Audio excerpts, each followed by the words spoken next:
आजची रेसिपी सर्वांना आवडणारी रेसिपी आहे। आज मी अतिशय सिंपल पद्धतीने रेसिपी घेऊन आली आहे।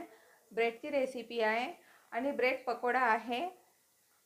बऱ्याच वेळेला काय होते, मुलांना 4 वाजता भूक लागते किंवा आपण नाश्त्याला सुद्धा करू शकतो। तुम्ही संडेला सुद्धा हे करू शकता। अतिशय सुंदर आणि टेस्टी आणि जास्त वेळ सुद्धा लागत नाही याला। तुम्ही टमाटर सॉस सोबत सुद्धा तुम्ही ही ब्रेड खाऊ शकता।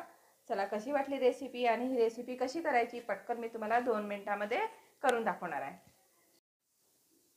एका भांड्यामध्ये आपल्याला बेसन घ्यायचं आहे। बेसन तुम्ही कोणत्याही प्रकारचं वापरू शकता, बाजारचं वापरू शकता किंवा घरी केलेलं सुद्धा वापरू शकता, डाळीचं।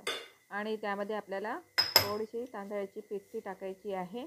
तांदळाचं पीठ, चवीनुसार मीठ टाकायचं आपल्याला आणि 1 चम्मचच आपल्याला ओवा क्रश करून टाकायचा आहे, कारण बेसन असल्यामुळे आपल्याला ओवा टाकायचा।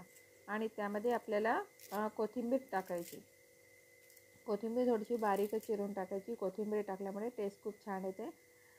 1 चम्मच आपल्याला तिखट टाकायचं। तिखट आपल्या आवडीनुसार आपण टाकायचं आणि थोडं पाणी टाकूनच आपल्याला भिजवायचं आहे।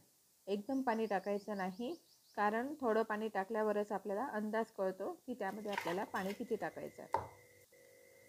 आणि असं बॅटर आपल्याला करून घ्यायचं आहे आणि त्यामध्ये आपल्याला ब्रेड बुडवायची आहे।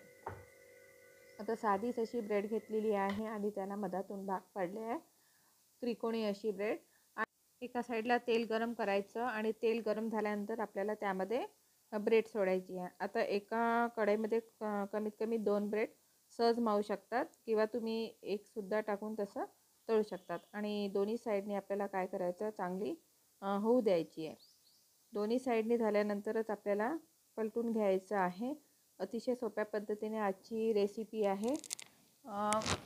केव्हाही जर आपल्याला भूक लागली, 4 वाजता लागते संध्याकाळला, चहाच्या वेळेसुद्धा तुम्ही हा नाश्ता करून खाऊ शकता किंवा सकाळच्या वेळेला सुद्धा तुम्ही 2 मिनिटांमध्ये होणारी अशी ही रेसिपी आहे।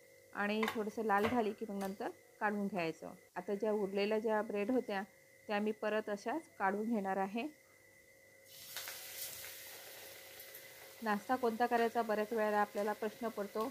घरी आपल्याकडे ब्रेड असतेच, परंतु आपण त्याचा उपयोग करत नाही। चहासोबत बरेच जण खातात, पण अशा प्रकारे जर नाश्ता करून जर खाल्लं तर मुलांनासुद्धा आवडीने खातील किंवा मोठ्यांनासुद्धा अतिशय आवडतात आणि गरमागरम खायला अतिशय सुंदर लागते। टमाटर सॉससोबत तर नक्की तुम्ही हमखास खाऊ शकता।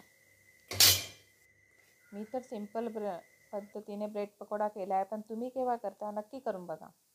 हा व्हिडिओ जर तुम्हाला आवडला असेल तर नक्की लाईक करा, शेअर करा आणि सबस्क्राईब करायला विसरू नका। मस्त खा आणि आनंदी राहा। धन्यवाद।